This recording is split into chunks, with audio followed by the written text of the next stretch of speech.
Ladies and gentlemen, welcome aboard our state of the art radio program here at Radio Aviation Excellence, the Wright Flyer. As always, this is your captain, Randy Wright speaking, and I'd like to take this opportunity to personally thank you for choosing to fly over the friendly airwaves with us here at Radio Aviation Excellence, the Wright Flyer. Now, folks, without any further ado, let's go ahead and delve into the topic du jour that has been chosen for this evening's program. Yesterday, which was January 6th, although it is almost midnight. So let's just say on January 6th, the date that the Democrats have specifically set aside to tell us is as terrible as Pearl Harbor and 9/11. If they really had their way, it would be as terrible as Pearl Harbor and 9/11 combined. But of course, those of us who have any form of cognitive ability, or even have two stray brain cells that are capable of sparking and rubbing together, creating a friction fire of intelligence, we know that that's a load of bovine excrement. And we know it's a load of bovine excrement because it's propagandist drivel.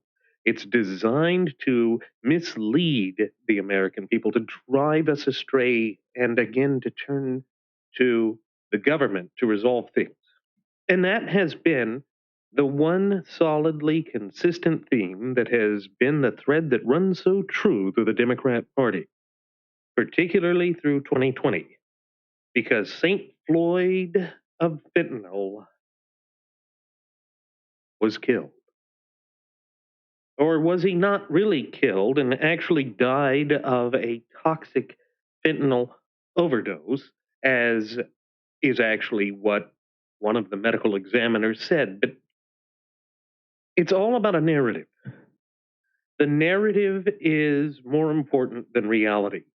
Perspective is more important than reality to the frothing at the mouth Fabian socialist leftist. The political impact that it has is always more important than what the truth and reality is.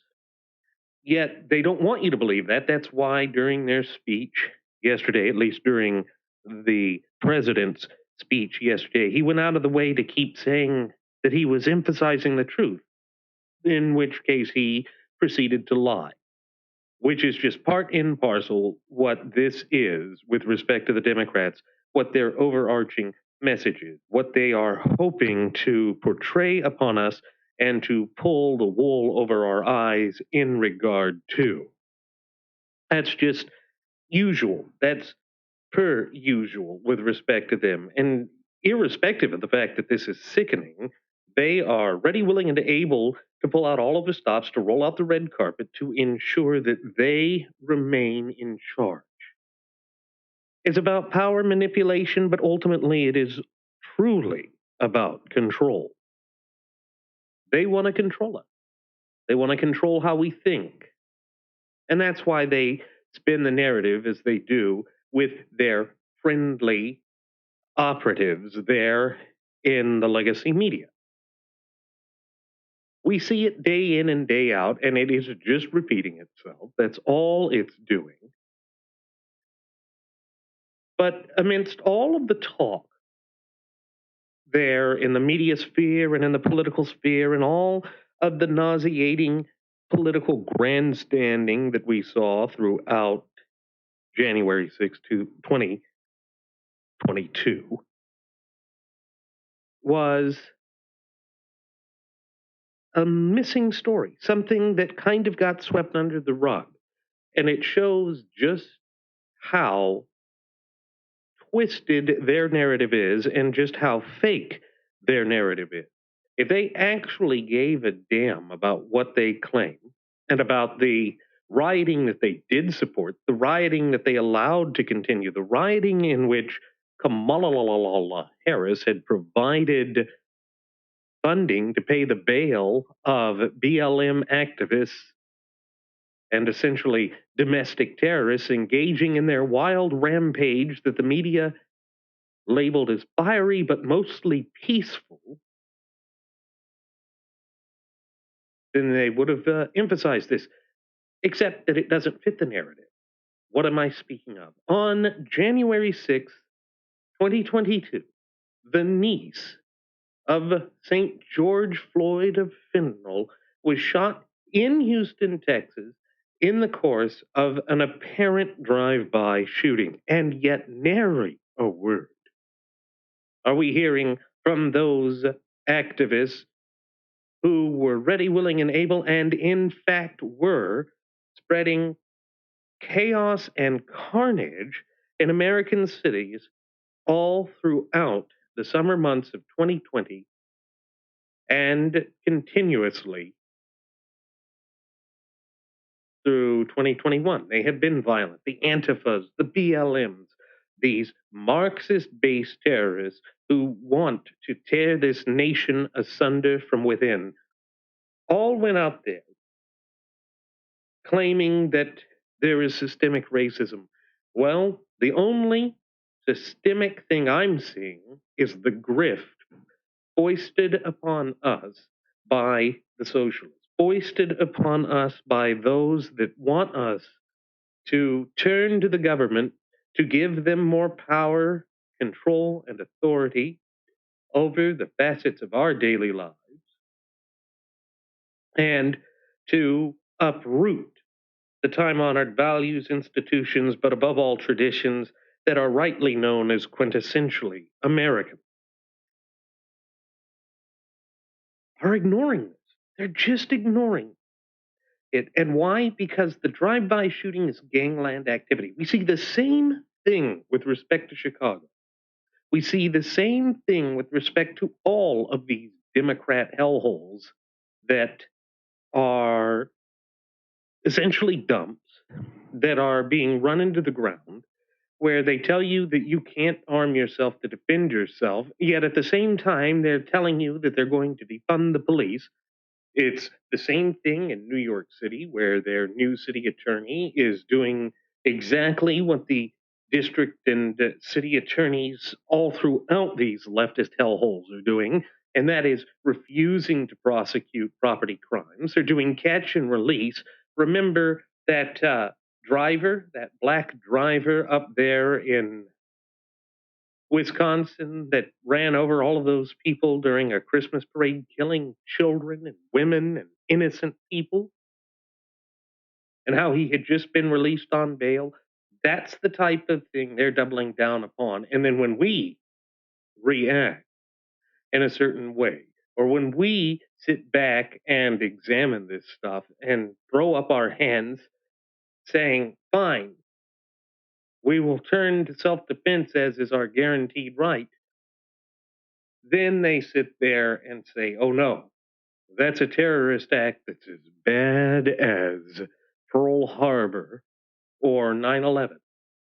The nonsense is there. The nonsensical drivel that they are forcing upon us and foisting upon us, completely and totally against our will, all ties together with respect to this.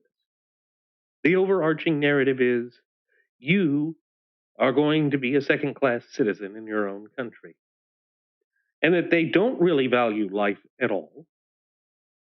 And this is why they didn't cover St. George Floyd of fentanyl's niece being shot in Houston. Fortunately, the girl survived. That's another reason they're ignoring it.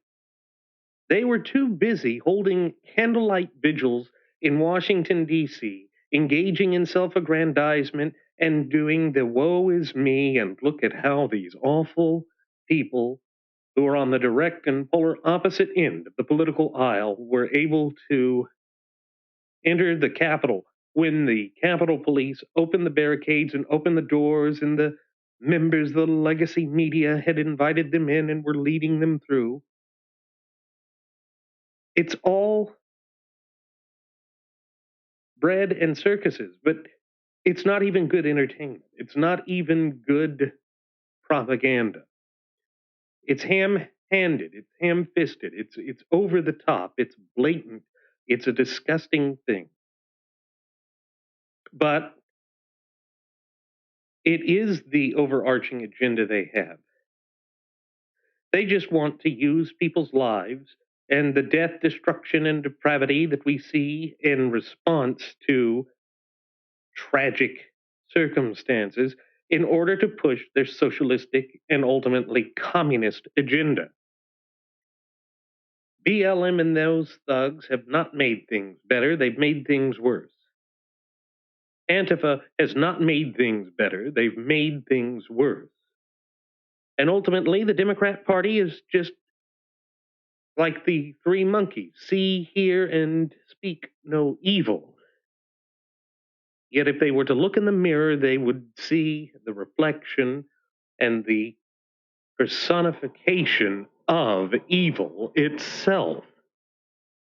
These are the sorts of things that we can ill afford to ignore. These are the things that stand out in my mind as the overarching problem we have. But it's not just limited to the Democrats.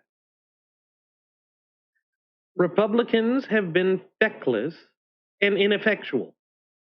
As per usual, they are once again re-earning the moniker that I gave them all the way back in 2015, that of the gutless opposition party. The song and dance that we see with traditional politics in these United States of America is becoming nauseating. It's predictable. It's the same contrite nonsense playing out on the stage before the shocked and horrified eyes of the nation over and over and over again with seemingly no end in sight. But that is not what we need right now. What we need is to once again double down on those constitutional rights, our privileges, our immunities, our freedoms, and our liberties, and that we will band together, casting aside the differences that exist, in order to come to the inexorable and inescapable conclusion that both political parties are working for their own interests. And 9 times out of 10, hell, even 9.5 times out of 10, that is always going to be the great detriment, or to the great detriment of the American people. That is the inexorable truth we face in modern America. I am hoping that Floyd's niece has a full and speedy recovery. But I am not going to allow those who were doing grotesque political grandstanding on January 6th to shape the narrative the way they did, to get away with the lies that they told repetitively. This moment that we have now is a reflection of exactly what is wrong with this country. And we need to voice our opinion with respect to it. Well, ladies and gentlemen, thank you for tuning in. I hope to see you again next time. Please do take care.